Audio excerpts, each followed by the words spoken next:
Em nome do Pai, do Filho e do Espírito Santo, queridos amigos do Apostolado Glória de Maria, vamos a mais uma parte da nossa, por assim dizer, catequese.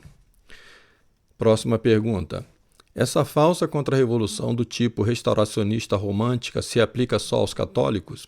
Resposta. Entre os católicos, isso, não raro, conduz a um sectarismo do tipo calvinista puritano. Isto é, exagera-se em tudo, no vestir, no falar e em uma moral rígida demais de tipo farisaica. Geralmente conduz a um protestantismo baseado na pureza dos predestinados. Porém, não se vê isso só entre os católicos protestantizados, mesmo em movimentos ligados à tradição, mas também atinge ideologias políticas, por exemplo, o nazifascismo e o perennialismo. Todos pregavam um retorno a um passado idealizado, romantizado. Mussolini sonhava com a glória da Roma antiga, restaurada com o fascismo. Hitler com o Reich de 1000 anos e do retorno da era hiperbórica, que aliás nunca existiu. E os perennialistas com o reinício da Era de Ouro Sati Yuga, que também nunca existiu.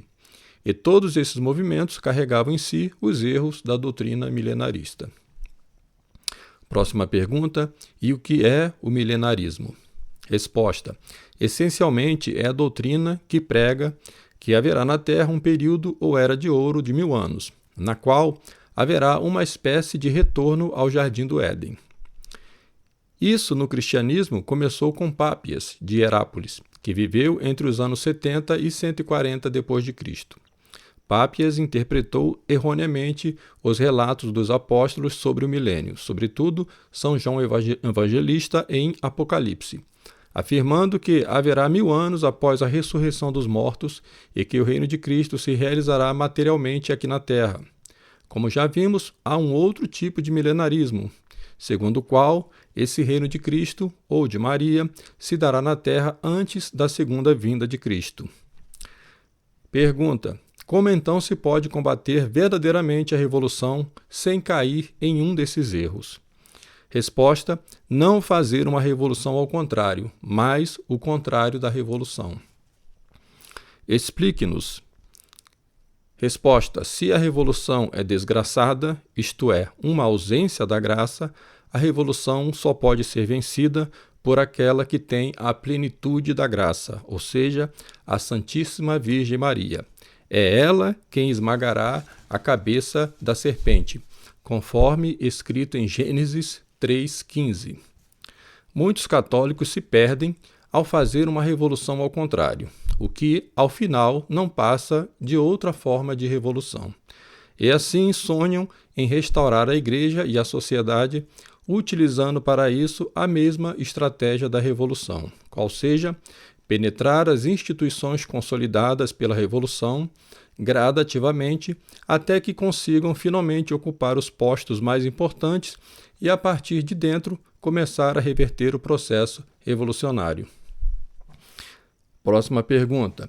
E o que há de errado com essa estratégia? Resposta. Um católico não pode se transformar em um cavalo de Troia, pois isto levaria à perda da graça, da caridade e da fé. Devemos ser melhores do que nossos inimigos, do contrário, seremos apenas iguais a eles. Pergunta: isto quer dizer que não devamos fazer nada contra a revolução?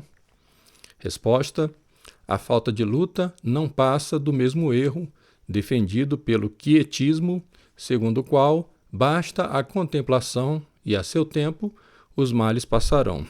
Isto, frequentemente, tem levado a uma atitude de extrema passividade que conduz ao pacifismo, ou seja, uma total derrota, a qual os tolos consideram como a vitória do diálogo. Tal como fazem atualmente os hierarcas da própria Igreja, contaminados pelo espírito do Concílio Vaticano II. Devemos combater a revolução com 2 espadas, vigiando e orando. Assim nos ensinou nosso Senhor Jesus Cristo.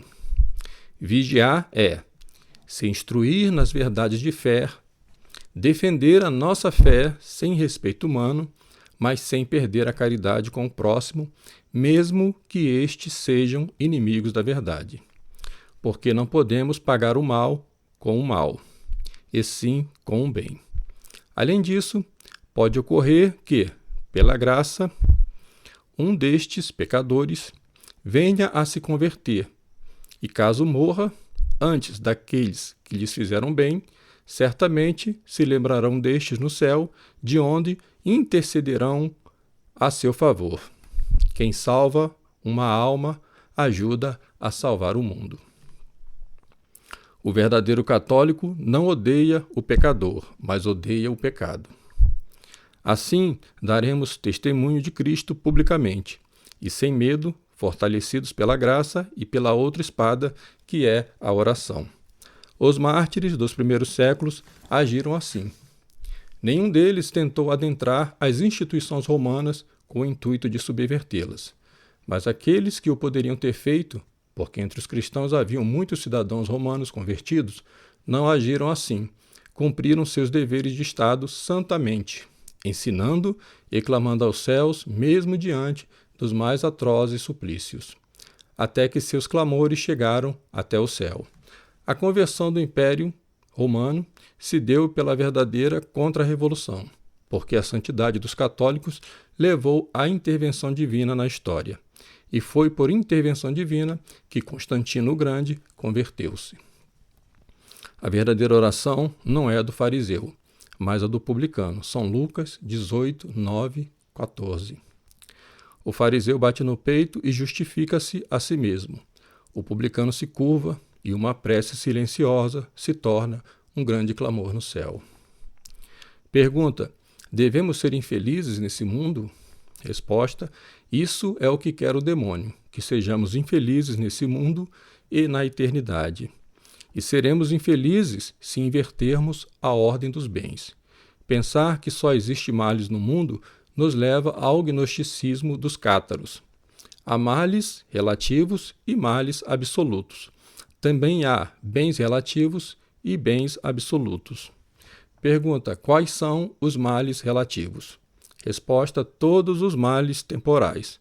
A perda da saúde, de um patrimônio, ou a morte de um ente amado, etc. Pergunta: quais são os males absolutos? Resposta: todos os males que levam à perdição. Transgredir as leis de Deus, cometer um pecado mortal ou desejar a condenação do próximo. Pergunta: quais são os bens relativos? Resposta: todos os bens temporais. A saúde, um imóvel, os filhos. Não está errado usufruir desses bens com moderação. Próxima pergunta: quais são os bens absolutos?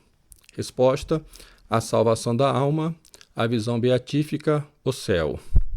Teremos uma felicidade temporal e eterna se ordenarmos esses bens e esses males, ou seja, buscar antes os bens absolutos para nós e para o próximo, evitar todos os males absolutos e nunca desejá-los a quem quer que seja. E ainda se conformar com paciência e resignação a todo mal relativo que soframos nessa vida. Em nome do Pai, do Filho e do Espírito Santo.